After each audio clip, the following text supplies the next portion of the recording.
Assalamualaikum warahmatullahi wabarakatuh. Perkenalkan, nama saya Farel Kusuma Abiansyah. Pada kesempatan kali ini saya akan memaparkan hasil studi kasus saya mengenai PKBM Amandemen Kaderisasi. Di sini saya sebagai kelompok 1. Langsung saja, yang pertama itu ada identifikasi kebutuhan. Pertama, mari kita lihat apa sebenarnya inti dari kebijakan ini. Fokus utamanya adalah amandemen sistem kaderisasi mahasiswa di Fakultas Teknik Unila. Tujuannya sangat jelas, yaitu menciptakan alur pembinaan yang lebih terstruktur, sistematis, dan selaras dengan regulasi universitas. Kebijakan ini mencakup aturan yang sangat luas, mulai dari prosedur, teknis, hak dan kewajiban, serta hingga aturan ketat bagi panitia dan pemateri. Satu hal yang menjadi poin utama adalah kewajiban penerapan standar LKMM PRATD dan LKMMTD, serta keharusan bagi setiap organisasi mahasiswa untuk menyusun buku panduan kaderisasi mandiri sebagai landasan hukum resmi mereka.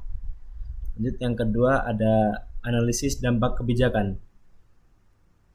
Dari sisi positif, sistem pembinaan kita sekarang memiliki arah yang lebih terukur. Kita bisa memastikan tidak ada lagi praktik kekerasan, tekanan mental, atau perpeloncoan yang selama ini menjadi citra negatif.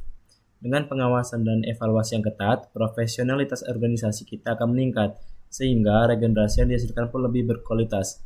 Namun kita juga tidak bisa menutup mata terhadap tantangannya atau dampak negatif ini. Pengurus organisasi akan merasakan beban administrasi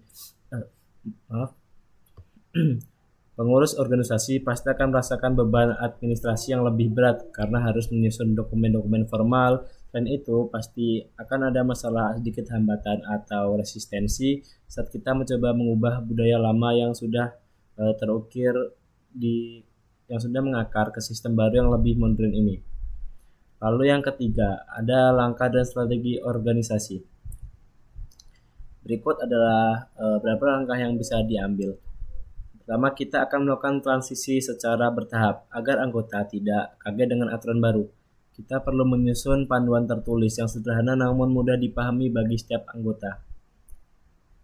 Pembekalan bagi panitia juga sangat krusial, terutama mengenai etika komunikasi agar kita bisa menggeser fokus dari budaya senioritas menuju pengembangan kepemimpinan dan karakter.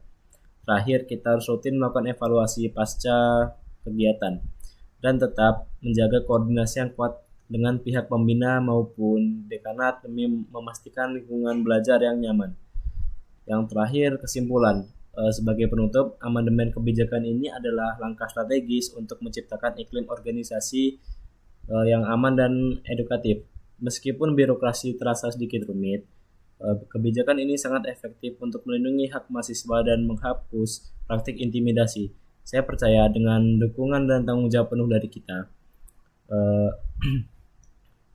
semua sebagai pengurus, visi kaderisasi sebagai wadah pengembangan diri akan tercapai secara maksimal.